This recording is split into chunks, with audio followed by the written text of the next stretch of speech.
Salut à toi et bienvenue sur Herpenherps. Aujourd'hui, on va parler incubation d'œufs. De quoi? Ben oui, de tortues. Alors, vous allez me dire pourquoi j'incube des œufs de tortue. On trouve des petits en animalerie, on trouve des petits sur internet, on en trouve partout. Et le problème, c'est qu'après un certain nombre d'années, beaucoup de ces tortues se retrouvent en refuge. Alors oui, vous allez me dire que c'est pas top, mais mon but c'est pas de les vendre en fait, c'est d'une part les garder, donc je vais en garder 5 ou 6, il y a déjà la place dans le jardin, toute l'installation est faite, et d'autre part, elles sont réservées en fait pour des amis de confiance qui ont aussi également un jardin et tout le matériel nécessaire. Donc voilà pourquoi on a décidé d'incuber des tortues, des œufs de tortue.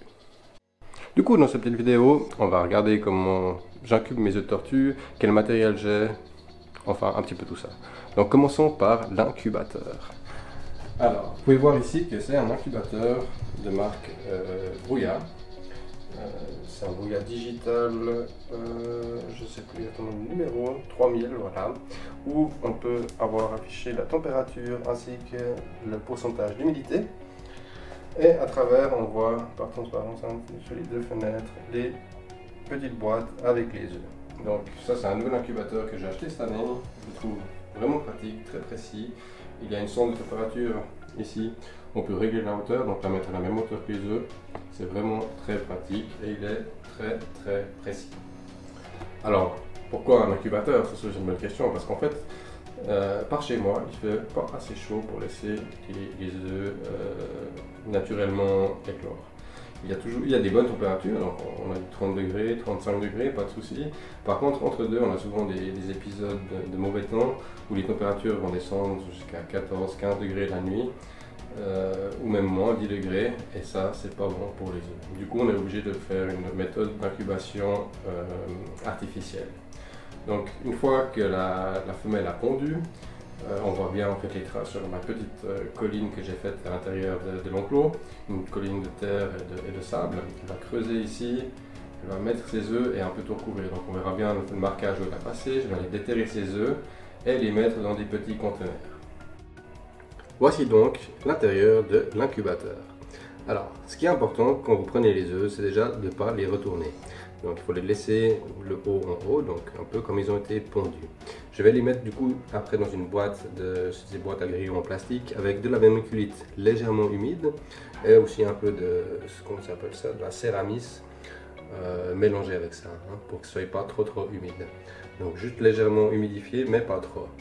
Une fois que sont dans ces boîtes en plastique, je marque évidemment de quelle femelle ces œufs ont été pondus et la date de ponte, ce qui me permet d'avoir un suivi très précis de chaque œuf. Alors l'humidité, comme je disais, on humidifie légèrement le substrat. Ça devrait être suffisant pour avoir une humidité entre 60 et 90%.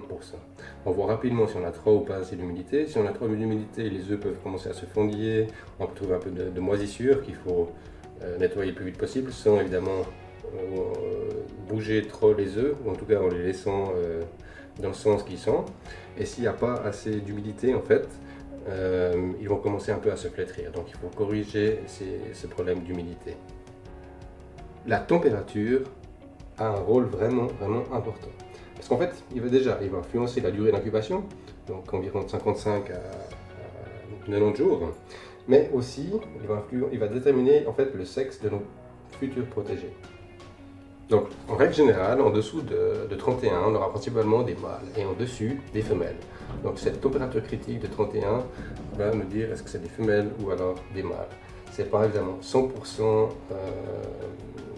juste, il peut arriver qu'à 32 degrés on ait un mâle ou inversement à 28 degrés on ait une femelle, mais les probabilités sont très hautes qu'on ait des mâles en dessous de 31 et des femelles en dessus de 31. Alors il est recommandé aussi de ne pas mettre exactement à 31, c'est ce qu'on appelle la température critique, parce que selon certaines études en fait, ils disent que le taux de mortalité va augmenter si on est pile à ce point critique de température. Donc moi, personnellement, je mets à 28 pour les mâles et à 32,5 pour les femelles. Attention aussi à ne pas mettre plus haut que 34 degrés ou en dessous de 24 degrés, ce qui pourrait être mortel pour l'embryon. Nous voyons encore ici le détail de l'intérieur de l'incubateur, donc un cap chauffant, la sonde qu'on peut régler en hauteur, et puis mes petites boîtes avec tous les œufs à être incubés. alors dedans ils ne sont pas tous fécondés. On va voir ça tout à l'heure. Donc voici le détail des œufs. On peut zoomer dessus, voilà. Donc si on les mit en fait, et puis qu'après quelques jours on voit qu'il est totalement blanc l'œuf, jaune en fait, et qu'il n'y a pas de petites veines rouges, ça veut dire qu'il n'est pas fécondé. Une fois, par exemple, qu'il est fécondé, on voit qu'il est en fait rouge, avec au début des toutes petites veines, et après les veines prennent toute la place de l'œuf, et pour finir, l'œuf est totalement opaque. Donc voilà les trois en fait stades qu'il peut y avoir. Un œuf fécondé, si vous n'êtes pas sûr, vous pouvez le laisser sans problème encore dans les boîtes d'incubation, et vous verrez bien est-ce qu'il va donner quelque chose ou bien pas. S'il commence à prendre du volume et à sentir mauvais, c'est qu'il n'est vraiment pas fécondé. À ce moment-là, vous pouvez l'enlever. Nous voilà à la fin de cette petite vidéo. J'espère qu'elle t'a plu et à bientôt sur Urban Herbs.